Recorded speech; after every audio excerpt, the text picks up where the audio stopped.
Like Obama said, you guys, do not underestimate Joe's ability to F things up. Now, I'm talking about his first major speech since leaving the White House. In this speech, he took shots at President Trump's administration, Social Security, basically saying how they're moving fast and they're breaking things, much like tech startups, shooting first and aiming later. That kind of thing. Yeah, this is what we're getting out of Joe Biden here. Now, of course, Joe Biden's speech was immediately fact-checked by the Trump administration's official Social Security X account, saying that Joe Biden is lying to Americans and providing a detailed list of facts, including that President Trump has repeatedly pledged to protect benefits and that no field office has been closed since January 20th. But really, guys, what's really making headlines right now from Biden's speech is not that, but instead the fact that he referred to black children as colored kids as he tried to explain what motivated him to get involved in politics. Sounds kind of racist if you ask me. He said learning that black children were not allowed to attend public school with white students sparked his sense of outrage as a kid.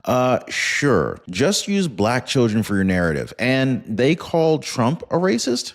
Needless to say, a lot of people just want Biden to return to his retirement home. Either that or find the home care for cutting him loose unsupervised. Because even his fellow Democrats were not too happy about President Biden's speech. Democratic Representative Ro Khanna declined to answer whether Biden's speech would be helpful. The best he could come up with was that he hoped that the former president would advocate for due process of law, and then quickly pivoted to criticizing the Trump administration yet again. Big surprise, right? He chose probably the most tired argument against President Trump: Social Security. The people know the truth. The president is all for Social Security, for SSI, for SSDI. I mean, just a few weeks back, the Senate just passed a major budget framework for beginning the process of enacting President Trump's signature campaign pledges, including his plans to cut taxes on tips, overtime pay, and Social Security benefits. Trump said ahead of the voting that if we can get this done, it'll be the most incredible bill ever passed in the history of our Congress. Plus, where does Biden get off calling out Trump like that, right? I mean, according to a recent report, Trump has answered nearly 20 times more press questions at 3 cabinet meetings than Biden ever did. In fact, at his first cabinet meeting in almost a year, the then president turned the meeting over to his wife, Jill Biden, who was seated at the head of the table, even saying, "Hey, it's all yours, kid." Meanwhile, now President Trump, he proudly took his annual physical, including a cognitive test that his octogenarian predecessor refused to take. Now, again, according to Trump, he got every answer right. And you can't avoid it, guys. Eventually you turn 65 and you got to face the beast that is Medicare. And dealing with the government, oh my God. Yeah, not always the easiest thing, especially when it feels like big pharma and insurance companies come first, right? But there is help, thankfully, and it's called Chapter, guys. So whether it's you, it's your mom, or your dad facing these Medicare decisions, Chapter makes the whole process easier, smarter, and safer. I mean, just listen to Julie from Kansas. Her local broker scammed her into an overpriced plan. Chapter helped her fix it, and now she's saving $400 a year. Jamie from Texas, Chapter put $600 back into her Social Security check. Listen, guys, Chapter was founded by people whose own parents were victims of bad advice. They decided, hey, enough was enough, and they created a better way. They're expert advisors. They review every single plan in order to find the best fit, and they treat you like family. And the best part, guys, it's completely free. So whether you're entering Medicare, need a second opinion, or you want help for your parents, Chapter is here to help. So go to askchapter.org/Ron, or you can call them on the phone. Their phone number is 909-563-8279. I'll leave their link and their phone number in the description down below, maybe even in a pinned comment. Now, definitely a very sharp contrast to this guy who seemed to be getting lost in the middle of his speech. I mean, just watch how President Biden kept fading in and out. Here, watch. You gotta ask yourself.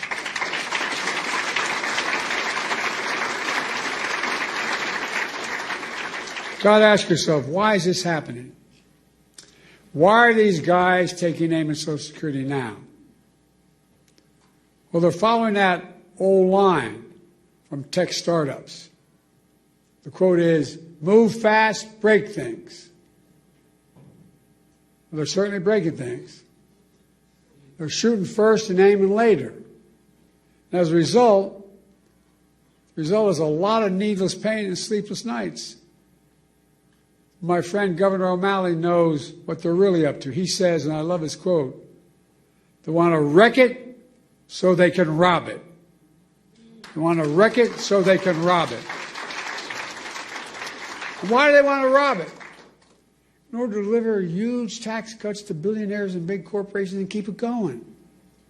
They want to make permanent the 2017 tax cuts, which overwhelmingly benefited the wealthiest Americans and the biggest corporations. That's going to cost $5 trillion. Where are they going to get $5 trillion to pay for it? Other than continue to run the deficit up. What will they always do? By running up the national debt, number one, and then by taking the money from someplace else. What are the two big pots of money out there in raw numbers? Social Security and Medicaid. Well, from other programs that people rely on and have paid into. Republicans, or these guys, are willing to hurt the middle class and the working class in order to deliver significant greater wealth to the already very wealthy. Who in the hell do they think they are? I really think just basic decency. Who do they think they are? I think anybody should go out. They can make it to $1 billion a year. They can, fine. Pay your fair share. You know what the average? We have 1,000 billionaires in America. You know the average federal tax they pay? 8.2%. Anybody want to trade that number? What you're paying? Folks, look. Let me close. I'm sorry to go on so long, but it's just, anyway. I grew up in Scranton, Pennsylvania as a kid, and then Claymont, Delaware. White House Press Secretary Caroline Leavitt, she was able to call it ahead of Biden's speech on both what he was going to talk about and how he was going to deliver it. Watch. My first reaction when seeing former President Biden was speaking tonight was I'm shocked that he is speaking at nighttime. I thought his bedtime was much earlier than his speech tonight. I understand the topic of his speech will be Social Security. Let me make it very clear ahead of former President Biden's remarks. President Trump, is absolutely certain about protecting Social Security benefits for law-abiding, tax-paying American citizens and seniors who have paid into this program. He will always protect that program. The advocates, counselors, and representatives for the Disabled Conference was billed as the 46th president's first public speech since leaving the White House. But Fox found out that Biden has delivered other public remarks since January 20th, including speaking before the National High School Model Union Nations in March, which received very little media attention, as well as joining an International Brotherhood of Electrical Workers event this month. So what does this say about the former president that he can't even get proper attention soon after his departure? So now he has basically succumbed to trying to stoke people's fears over the Social Security benefits being delayed or interrupted. President Trump's administration has cut about 7,000 Social Security Administration staffers since taking office as part of his mission to cut government fat and bureaucracy. Democrats have slammed President Donald Trump over his cuts, claiming that he's going to be cutting Social Security benefits to seniors. And that's exactly the same tired angle that Joe Biden attacked from his speech. He said that now, for the first time ever, getting Social Security checks might change and that it would be a calamity for millions of families, millions of people. You notice how he said might, right? Yeah, just proves how even he's unsure about what he's talking about. So the Trump administration's official Social Security X account quickly took to him and pointed out how Joe Biden is lying to Americans. It was a whole list of facts that they gave, including how the SSA is taking common sense steps to transform how they serve the public. Just last month, they spent over $16.5 million to modernize telephone services nationwide. They're developing cutting-edge AI-powered tools to streamline simple tasks. Also, the SSA Inspector General, their report released while Joe Biden was president, found $72 billion in improper payments from fiscal years 2015 through 2022.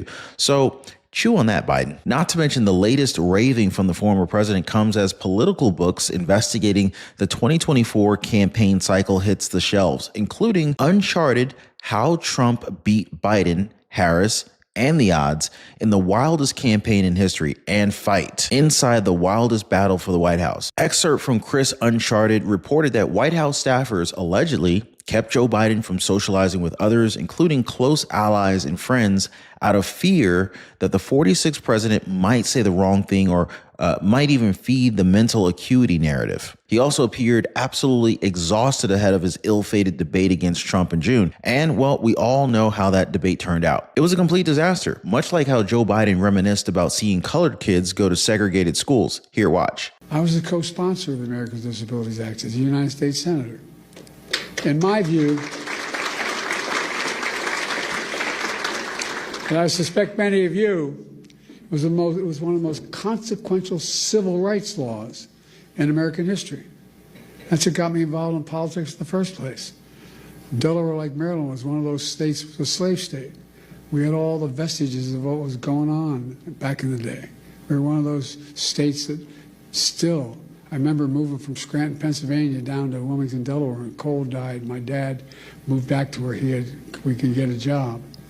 And I remember I pulled into, my mom would drive us on the Philadelphia Pike connecting Wilmington and Philadelphia.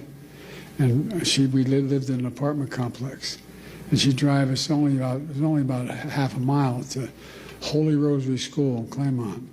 But it was so dangerous, she wouldn't let us walk up because of access road. I remember pulling into the parking lot, and I had never seen hardly any black people in Scranton at the time and I was only going in 4th grade. And I remember seeing the kids going by at the time called colored kids on a bus going by. They never turned right to go to Claremont High School. I wondered why. I asked my mom, why? So in Delaware, they're not allowed to go to school, in public school, with white kids, honey. That sparked my sense of outrage as a kid, just like it does. I mean, and these young kids right here can tell you things affect them when they learn about something that's really just unfair and unjust.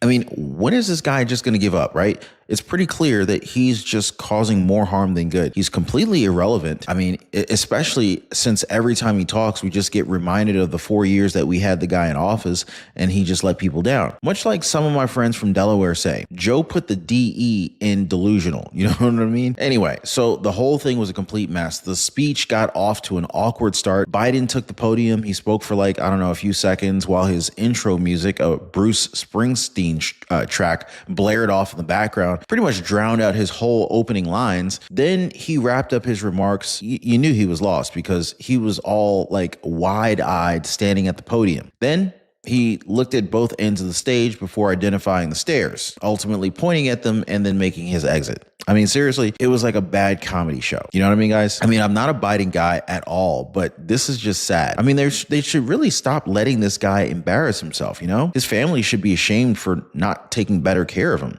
Drop a quick yes in the comments down below. Hit the like button if you guys also agree. And don't forget to subscribe to the channel. I appreciate it, guys. But not too happy about Biden's coming back from the shadows was Democratic Congressman Ro Khanna. Just check out how he completely outright avoids the question from CNN host Jessica Dean. Watch. I know that you have repeatedly recently said about the Democratic Party that the old guard isn't cutting it. Do you think it's helpful for former President Biden to be speaking right now? Well, he's a former president. He certainly can speak, and hopefully he'll speak out for due process of the law. What the Trump administration is doing is unconscionable by defying the Supreme Court, by not doing anything to bring Abrego back. I mean, they sent Abrego to El Salvador and this prison. It's not that Abrego was abducted by El Salvador. They need to direct El Salvador to return him.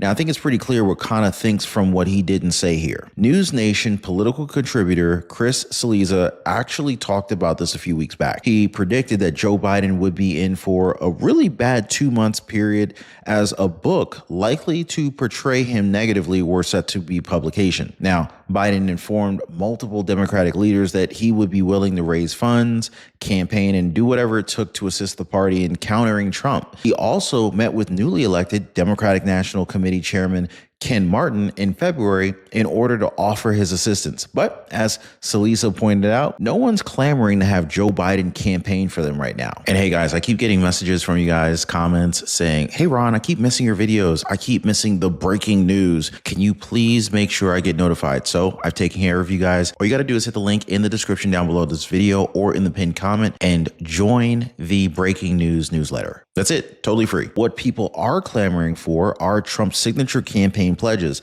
including his plans to cut taxes on tips, overtime pay, and Social Security benefits. In fact, the Republican majority Senate already took a vote on the reconciliation process that would let them pass legislation with a bare majority rather than the typical 60 vote threshold that Democrats would ultimately trip them up on. Senate Majority Whip John Barrasso, he laid it out for everybody. He said that the American people gave them a message and a mandate: secure borders, lower taxes, affordable energy, peace through strength, and of course, efficient, effective government. And the Senate Republicans' bold budget blueprint, it delivers. Republicans are hoping for the final passage by the end of May. The package is expected to include an extension of President Trump's 2017 law that ultimately lowered individual income tax rates, right along with an increase in the state and local tax deduction cap that was hammered high tax jurisdictions like New York. The White House also called for higher taxes on hedge fund managers and billionaire sports team owners to partially offset the tax breaks. Now, another important thing is that the framework would raise the debt ceiling by up to $5 trillion. So the Democrats won't be able to use that as leverage like they do every time. I mean, Republicans were just pretty much able to think of everything, weren't they? Now, further evidence is this new report that's showing that President Trump answered nearly 20 times more press questions at 3 cabinet meetings than Biden ever. President Trump answered nearly 100 questions from the press during his first 3 open press cabinet meetings this year. This is nearly 20 times the number answered by Joe Biden in cabinet meetings during his entire 4 years in office. So here he is talking about his physical and cognitive tests that Biden refused to take during his term. Watch this. Good heart, a good soul.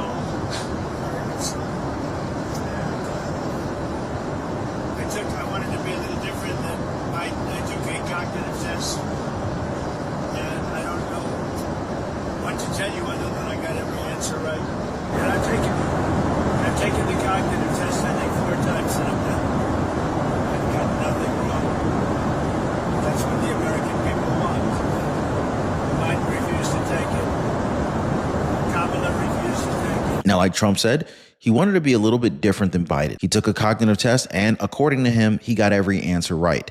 Now, overall, Trump said that he felt like he was in very good shape. Good heart, good soul, very good soul. I mean, I'm sure a lot of people would agree with him on that, right, guys? Drop a quick yes or no in the comments, and let me know what you guys think about this one. Also, don't forget to check out our recommended videos for more hard-hitting discussions. As always, thanks for hitting the like button and subscribing.